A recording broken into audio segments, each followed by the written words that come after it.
So, welcome to the Recruitment Smart Podcast. I'm delighted to be joined today by my old friend and colleague, known to many of you, I'm sure, Mr. Matt Charney. So, Matt, welcome to the show. For anyone who doesn't know you or your brand, tell us a little bit about you and what you're doing now. Yeah, well, like you said, my name is Matt Charney, and I have the most dangerous podcast in recruiting. No, I'm kidding. Obviously, I don't have that, or I wouldn't be nearly as cool or informed. But yeah, so I right now am the editor-in-chief for Recruiter.com, and we are one of the largest destinations for recruiting-related resources and content in the world. And I also work pretty actively with a group of startups, some of which you're involved in an advisory capacity, in helping them go to market. And then on the other side, I work with primarily enterprise companies, helping them with tech selection, implementation, configuration, and all that boring stuff. So kind of have my hand in a little bit of everything in recruiting, but mostly I just like tweet stuff and try to anger people. Try and make people angry. We do very well. I'm a good troll. You do very well. So, a great place to start then is the conversation all the time. Share with us some of your thoughts on AI in recruiting. So, yeah, I think that AI in recruiting, it's almost cute to me when I hear people talking about it. And that's because you have a profession that uses like technology as its primary system that in many cases I can't actually access on a mobile device in the year of our Lord 2024.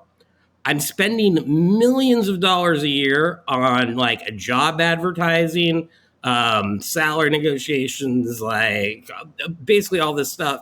And I have no idea like where my hires are coming from, what the cost is, how long they takes. So all that is to say, like, recruiting has a lot of very rudimentary and fundamental technology and process problems to fix before we should even be talking about AI. But because it's the big trend, like, you know, it was big data a couple of years ago. DE&I had a good run in there. I think for maybe a year or two, it was candid experience. It's just the next thing that everyone's talking about. But ultimately, like, we're still talking about how to keep our jobs secure and how to get a seat at that stupid proverbial table.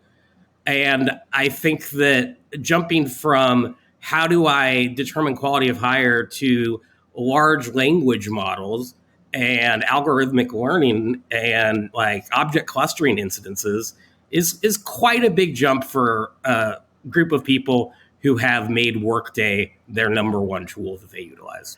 Which is an interesting comment then. So from what you're seeing, what is making a difference? What is useful? So first off, I would say that theoretical conversations about AI are the least useful thing when it comes to recruiting. And we spend a lot of time on that now. And I'm not talking about you explicitly. You, Bill, I've heard say some amazingly insightful and helpful things about AI, but like everyone's worried about all of these eventualities. Is it going to take our job? How's it going to change it? Like, how is a recruiter? Like, I think that is unproductive. What is very productive is instead of focusing on solutions, which AI widely, could be fit in that category, like we should be looking at what's the problem we're trying to fix first. And I'm going to guarantee in almost every instance, if a company takes that minute and said, okay, sure, this podcaster is talking about AI and like it's the hot new thing and I have to make it part of my TA strategy. Take a step back and say, what problem am I trying to solve? And where can this help? And what quantitative impact do I want it to have? And again, what you're going to find after doing that exercise is that you don't need AI. You just need some smart people. So you need smart people. Well, what do you mean by that then? Well, I was actually trying to go for trying to go for the parallel syntax there, Bill. But what I'm saying is that ultimately you can automate a process, eliminate manual BS, save time, and streamline at scale without having to rely on like an expensive like bolt-on or myriad API calls every day. You just need people who have the ability to find, convert, and ultimately hire the talent that you need in the most efficient and effective way possible. And that ultimately comes down not to the efficiencies created by AI, but rather the inefficiencies created by the intervention of a relationship-driven recruiter who works his network before an algorithm. Excellent. So what we're really talking about, and I'm hearing you loud and clear, is you're looking at the role of recruiter and saying, actually, what we need is better quality recruiters across the sector and more work on the actual recruiting rather than the admin of recruiting. That's exactly right. And so I think we have a tendency in this space to just the opposite of Occam's razor. We add as many layers of complexity and like specious tasks as we possibly can.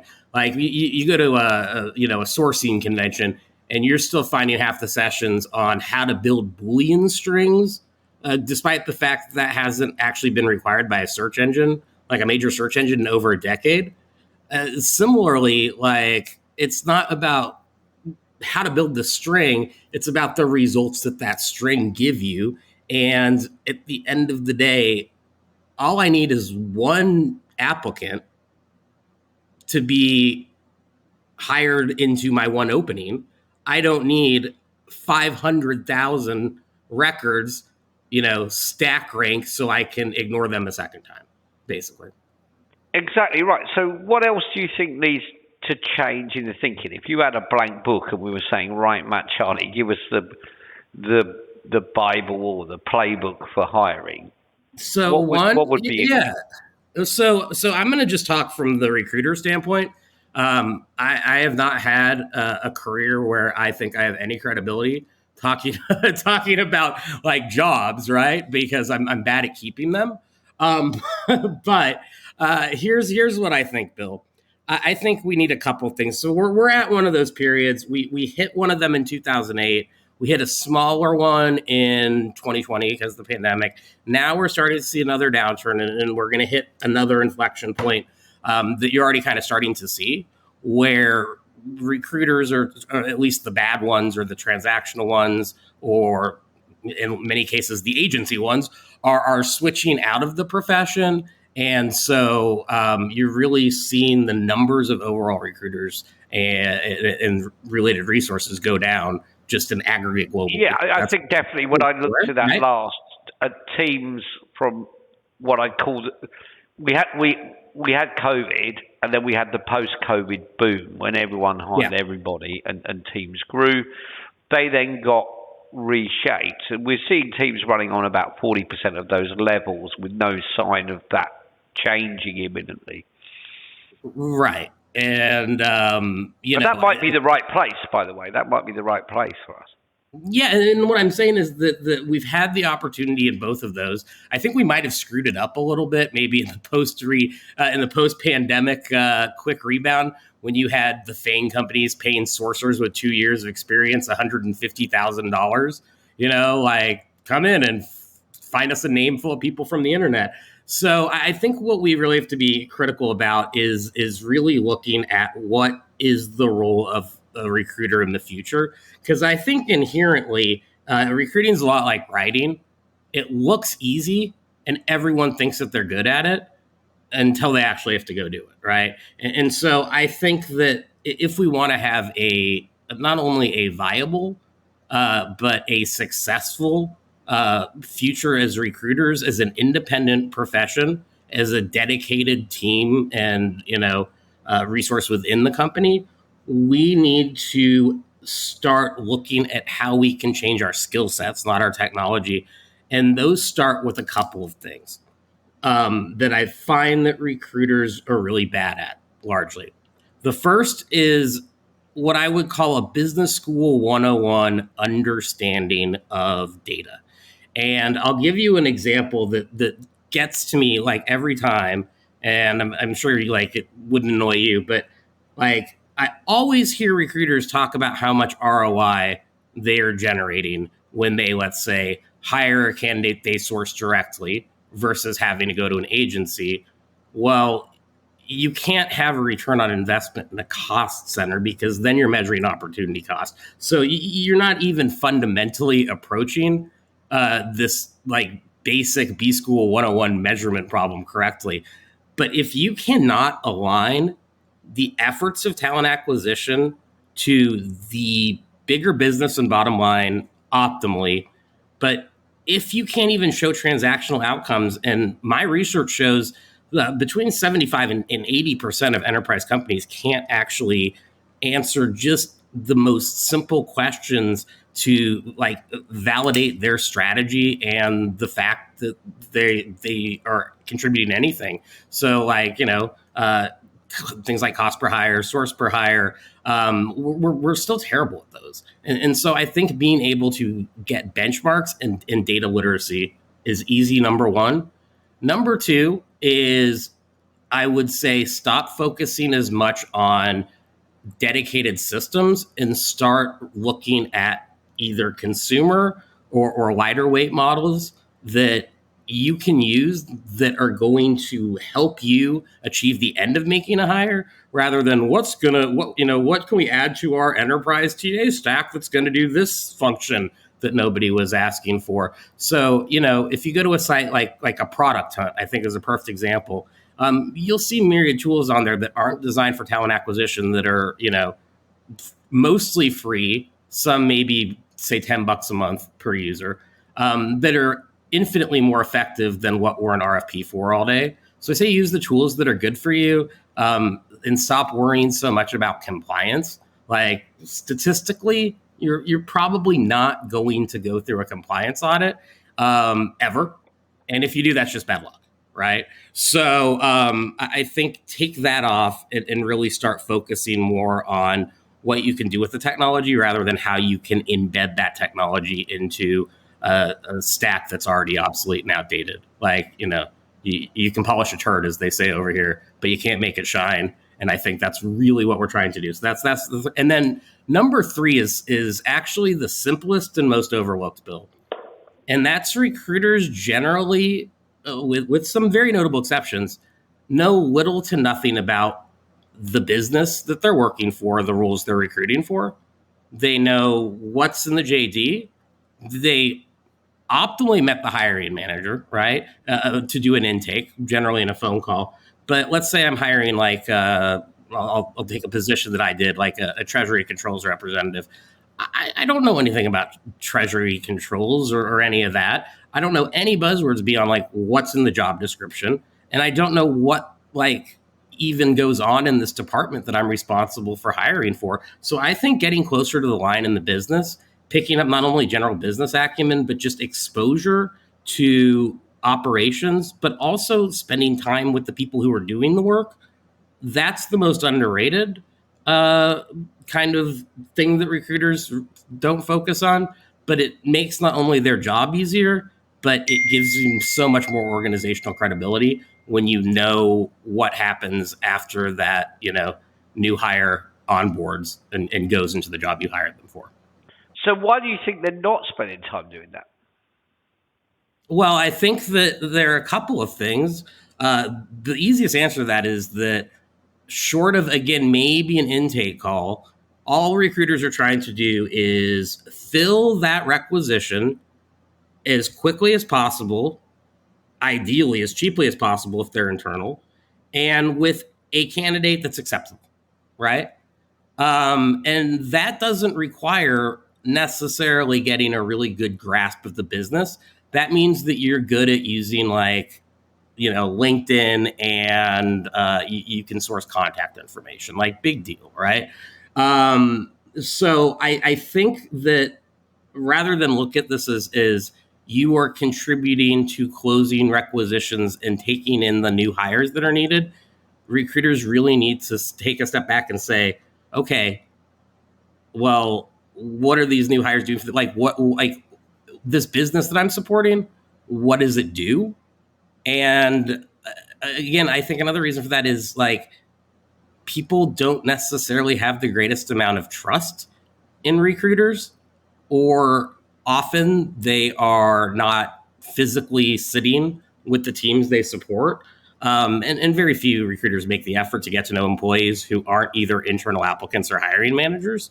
And I think if that changes, you're not only building some stickiness at your job, but you're really up leveling the profession. If you're not only able to talk through a comp package, but also why that comp package, how it stacks up against like the competitors in the market, and then, what could come next for that particular role in that company. Just very simple benchmark data can make all the difference. But if nothing else, being able to credibly say, okay, you're interviewing for this cost accountant job. Here's what a cost accountant at this company does all day. If you could even just get that, you're doing both your candidates and your hiring managers a great service that I don't think is being done now. We're taking basically compensation documents, cutting and pasting those as job descriptions, and then we're matching keywords. And that, frankly, is not a great way to learn a business. It's a great way to get frustrated by crappy systems. So what do you see frustrating people then in the job and the technology they're using now?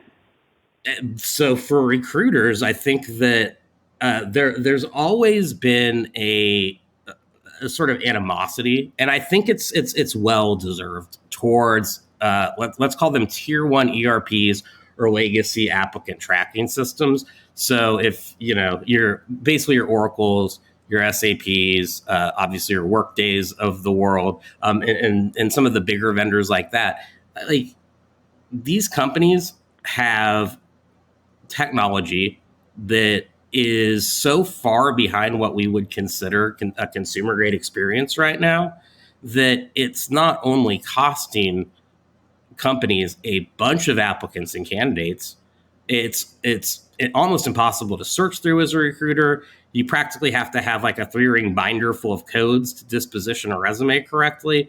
And ultimately, it's not helping the process become more efficient or, more effective.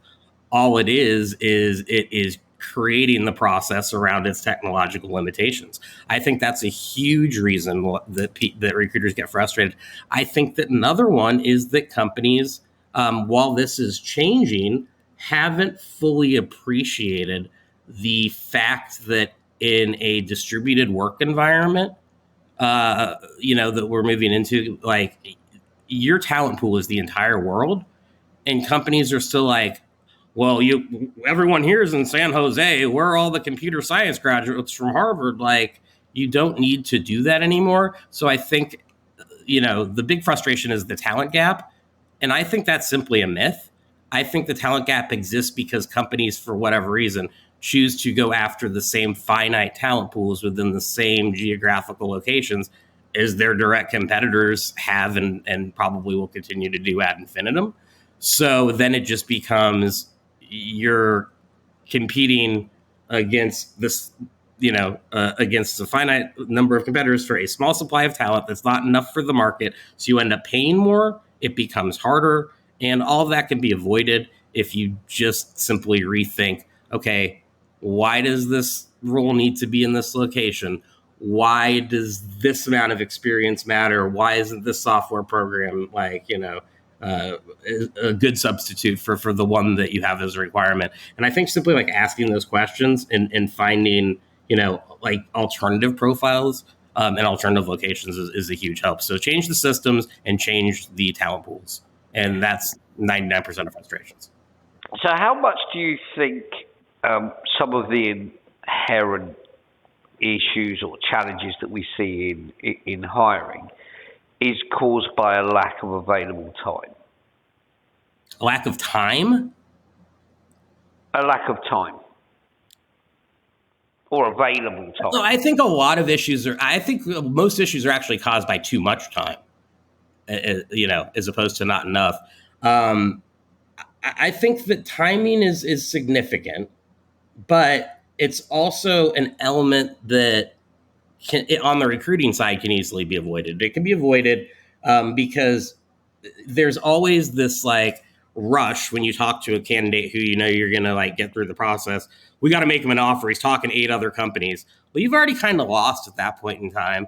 Done right, you should have already identified the fact that he was thinking of leaving. Maybe he wasn't, there was no desire to move at all. Already built that relationship, made that contact, and been proactively like working that finite amount of persons so that when that rec opens, it's no longer just in time to fill. It's everyone's kind of there. But the variable on time that frustrates people the most as a recruiter and as a candidate is that hiring managers don't make this a priority.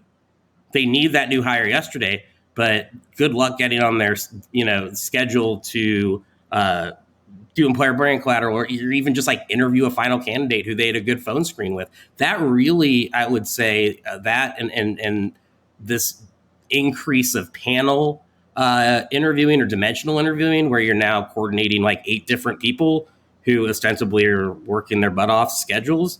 That's pushing recs back to the point of where it's making hiring decisions not only harder, but like impossible, because the candidates don't have the patience for it. And oftentimes the rest of your hiring team doesn't either. So I think that the only way to really correct that, and companies are starting to do this a little bit more, is putting together a MSA with their hiring manager for every search, which is saying, I'm going to get you this many candidates who fit these qualifications by this date. You're going to choose this many candidates. We're going to make it like, basically, if you define the timeline up front, you can reverse engineer a lot of those problems. Very few people do that. And they just, rely on the timeline of whoever is the manager listed on the rec. And that results in very long times to fill, fairly high dropout rates from process, and ultimately really bad NPS all around, because nothing's happening fast enough, even the person who is holding up the process by not making it a priority. By not making decisions. So it's much more down to project management. No, they're great about, so let me clarify, Bill. I think they're great about making decisions. It's clearing up the time in their schedule to get the candidates they need to talk to, or whatever else is involved in the process. Making it a priority, I think, is actually the bigger issue than simply making a decision, right? Like, the decisions become easy once the process goes without interruption. And would you take that back? I look at it and I think about my time as a recruiter. Would you take that back to the quality of the intake meeting, where we're actually getting some kind of SLA and commitment? Yeah, I do. But I think it also goes back to what I was saying earlier about getting to know the line a little bit better. I think, look, you should have relationships with your hiring managers that go beyond an intake meeting.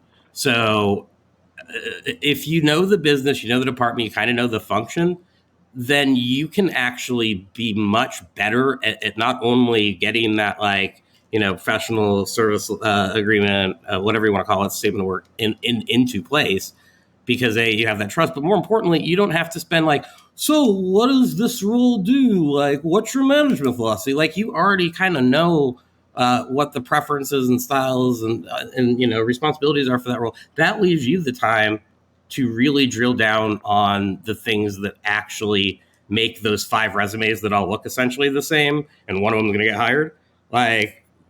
What helps them choose the right person is things like, I hate to say culture fit, but just kind of, that sense of chemistry, kind of shared mission, vision, values, and also just, kind of professional expectations and what people want from their careers. And so if you can figure all that out, as opposed to verifying in that meeting, the information that's already in a JD, you win, right?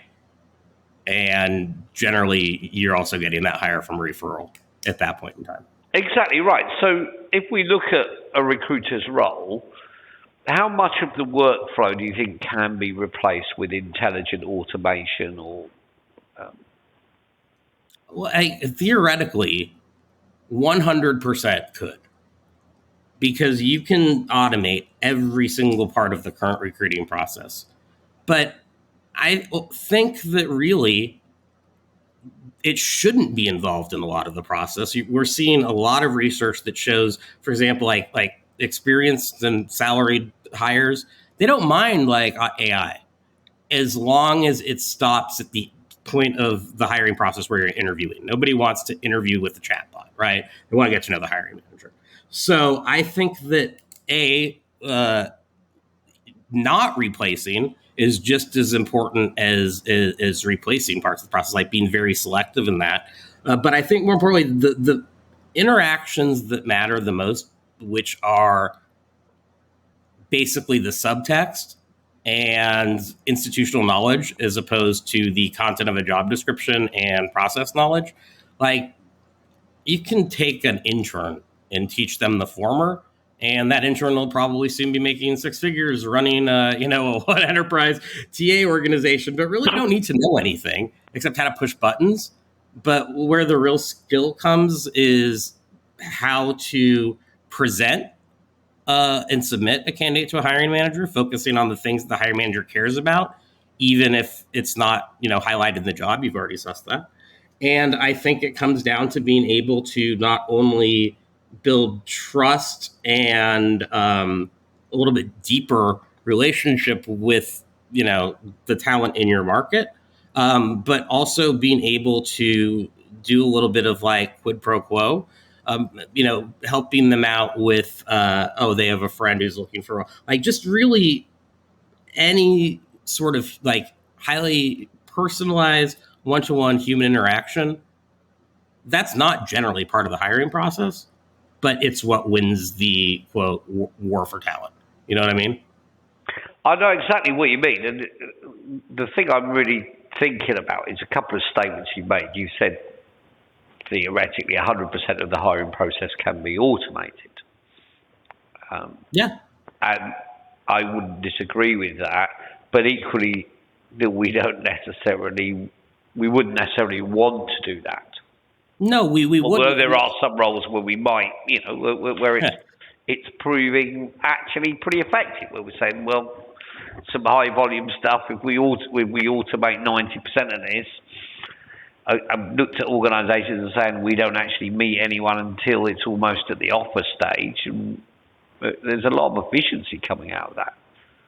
There is, but I know that we actually had talked about this. I believe it was at the Recruiting Technologies Expo in London last year. I think this came up, and there are a lot of companies who've experimented with this frictionless hiring idea, where essentially everything is automated, and including an offer letter, and you're told kind of where to show up if you go through all of these, screening and mechanisms.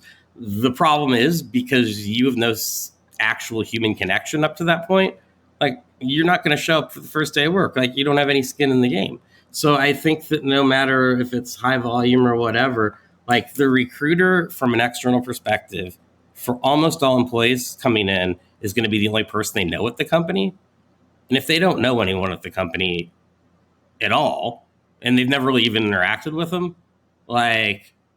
you might as well just hire by throwing darts at resumes on a wall and see where they land, because it's essentially what you're doing without any sort of human control. Can it be done though? Absolutely. And we've seen major multinationals try it, and their results are really high rates of people accepting and not showing. Okay, so what do we think is the optimum in terms of, if it's what can we automate? Is it 70%, 60%, and 40% we deal with with humans, increasing the human touch? What's the answer in this? Yeah, so I think if we're looking at automation within like a human resources or human capital group, um, probably start at the HR BP and specialist like comp and benefit side, because essentially they're all robots anyway and have been for years. But those are some of the much more obvious case uses. What we're trying to do is fit a square peg into a round hole in TA. But here's what I think here are the use cases it's good for. It's good for finding in a large data set and stack ranking results based not only off of like your inputs, like keywords, contact, whatever, but also historical hiring behaviors and preferences. So it's really good at taking a large set of data and presenting it in a way that is really easy to understand and creates a level of prioritization. It's also really good at keeping records and information refreshed. So if for example, an applicant applied a couple of years ago, and then that person has gone on to a new company and a new role, and they're now a perfect fit for a new job, I think AI is really good at going and taking those profiles and making them dynamic, and then, adding value essentially to an existing resume database that you've already paid for. Now, obviously, the ATS is difficult with that. And the third case of AI, to me, is simply the one that we should have been using for years because the functionality existed, and that is responding to candidates to let them know thanks, but no thanks. So keeping people up to date in the process and just saying this is where you're at and this is what happens next. Yeah, have an algorithm do that rather than not do it at all, or talk about the importance of it all day instead of actually calling, And I think this is super interesting because it said in amongst all of the conversation that we're having, in amongst what we're seeing, what we're talking about is actually we want to automate the not rocket science bit. That make it simple. Finding people, outreach, make sure we're keeping in touch with people, make sure people know what's going on, making it very easy for them to go through a self-service model. Right. And so I think that, that's it. Like, eliminate the annoying stuff and let, recruiters essentially sell careers as opposed to being the transactional, like, disintermediation point between, various parties in the hiring process. That's what we are now, right? So sure, that can be automated, but taking away all of that highly manual stuff, I think people would really like recruiters if they knew them outside of a role and understood what a good recruiter does, which is gets to know the person as much as gets to know them for the requisition, because you'll always be able to replace the right candidate. And so I think building and scaling those relationships, that's everything. And if you've ever received a email from a CRM that has lead scoring, you know that automating that just is a disaster that can never really be faked. In what way?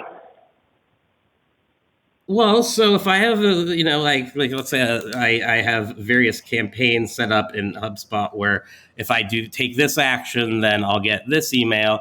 Like it's personalized, but you know that it's being driven by an algorithm machine. It's like, oh, I downloaded a white paper I was interested in. Now I'm getting this email like prompting me like, oh, we love that you're interested in this.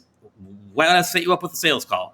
That's never really been the intent, but that's just kind of how it works when you do automate that shit, When you actually do that, that's where we end up. And you get fake personalization that's actually more upsetting than like a cut and paste generic messaging in my perspective. So that becomes incredibly that becomes really irritating in terms of what you're doing. So everything I'm hearing, and I'm hearing it right, is that there's a lot of heavy lifting, or a lot of the admin work a lot of the number crunching which is done in the outreach. I think as talent acquisition teams, if we look at it in reality, we probably spend 70 to 80% of time and money on the attraction phase, and less on the back end where we could have the biggest impact. Whereas, in fact, a lot of what's being done could be automated in that phase and give back more time to people to actually do the relationship bit, which is what you're really talking about. Well, put a different way, if just statistically, Bill, that from a just empirical source of hire perspective, well over 3 out of every 4 hiring events that are going to happen at your company are going to either be current employees or contractors, or people who your current employees know, through referrals, right? You get between, generally a good benchmark here is between 8 and 15% are coming from any external sources whatsoever, whether that's a search firm or whether that's an Indeed posting, right? That's just, we spend so much of our time and money on reinventing the wheel every single time, finding new candidates, building new fake, very quick relationships every single time. Whereas if we do a good job of building internal relationships, spending our time, running things like referral programs, making it just as easy for internal applicants to apply as external ones, rather than requiring all these authorizations and forms. I think that then we're really going to start seeing a bigger change, as opposed to, oh crap, we have somebody leaving the company, new role open, time to put that sucker out there on the job boards and then start screening the people who look relatively qualified. You shouldn't need to do that, particularly if you have already a database full of resumes that are just waiting to be called for other roles. Yeah, that certainly makes sense to me. I mean, I can remember, and I'm going back probably 8 years with this one now, 8, 9 years, working with an organisation where I was able to show them that 70% of their technology hires that they paid a fee for were already in their ATS. Oh, yeah. And that happens so much that, you'd be shocked. In particular, when it comes to candidates as well who get submitted by agencies, there's a good chance they've already applied for the position, but for that actual role, but you're going to have to pay the search fee now because you missed that the first time, right? That happens. And why do you think that happens? Why do these candidates get missed when the relationship is already there? Someone's already put their hand up and said, I'm kind of interested in your company. Well, in this dynamic, I would think it's because recruiters generally don't prioritize resume disposition. And even if you see somebody, you kind of wait and see who else comes in. And then in a tendency, you start kind of doing everything in batches, right? So I'm at sourcing stage with this one, so I'm going to wait till I have X amount of candidates. Then I'm going to start setting up screens. And that's generally kind of how it works. But I think that those candidates who are interested and have applied, they're not going to know who the recruiter of record is. They're not going to know the hiring manager. And when they see that role is going to be available, if it's already on a public job board, get in line with the other 250 people, who are going to apply for that job. Whereas what you have with candidates represented by agencies are people who are putting it in an inbox as opposed to an ATS, who are saying, this is why these are good. They're a good candidate for this role based off what I know in the organization. And so you'll pay that fee because essentially they're being handed to you with all the information that you need. And you'll pay that despite the fact that you don't need to because they're already there. And right there is the single biggest use case for AI, is knowing who those people are and being able to focus on them.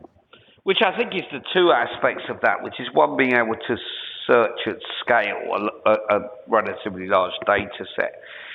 And the other one is being able to identify and outreach a message and just understand. I think if you've got 500,000 resumes in your ATS, it's actually who's hire ready at the moment, who's responding, who's picking stuff up, and actually start to identify those patterns and do it at scale, then as a recruiter, what I'm looking for is give me some, if I want to buy something of value, give me something that presents me with a viable shortlist, so I'm not having to do that heavy lifting. Yeah, no, I mean, I think you're right on the money, and like we can be talking about theory forever. I think you and I have been in this business long enough to know that the major problems and the major challenges have not changed. The topics and the technology have, but ultimately, like if you can communicate and be likable and be able to know not only what a person has done. Here's where a lot of recruiters miss. Like, oh, I have a job that has the exact same title as yours, kind of the same job sets, pays slightly bit more. Would you be interested? Like, what does that person want to do? Where do they want to go? And what other types of roles do they consider? That's data we almost never get, but will make all of the difference, much more so than whatever, quote, AI vendor wants to roll out some sort of like skeezy skills-based hiring ontology to sell products. Got it right. So that's brilliant. So just coming to the end, I want to thank you for your time, Matt. It's been challenging and thoughtful as always. Anything you want to leave people with? Any parting words of advice? Yeah, I would say that if you're listening to this and you're in recruiting, I know it's really hard right now, and it can be really frustrating. Everyone's doing more with less. It's becoming much higher pressure and a lot more complex. But I think like the thing that we always forget is to take a step back and remember that like we have the coolest job in the world, and that is improving other people's quality of lives by connecting them with opportunity. And we're one of the few jobs that really has this altruistic bent of being able to really create economic mobility and transform lives. And I would just encourage everyone to focus more on that mission than see how many point solutions you can get to automate out resume disposition. Which is fantastic. So thanks for that, Matt. And where can anyone get in touch with you if they want some more of this? Yeah. So I'm on the network formerly known as Twitter at Matt Charney. Or connect with me on LinkedIn, MattCharney. You can also use that in Google. And if you are any good at sourcing, you should be able to find 8 different ways to contact me from one search. So I'll leave it to you, but please do. I love talking about this stuff, and I enjoy, as always, talking about it with you, Bill. Without a doubt. Always a pleasure, and I'll see you in Nashville. I'm certainly hoping. Thanks, everybody. Thanks for listening in.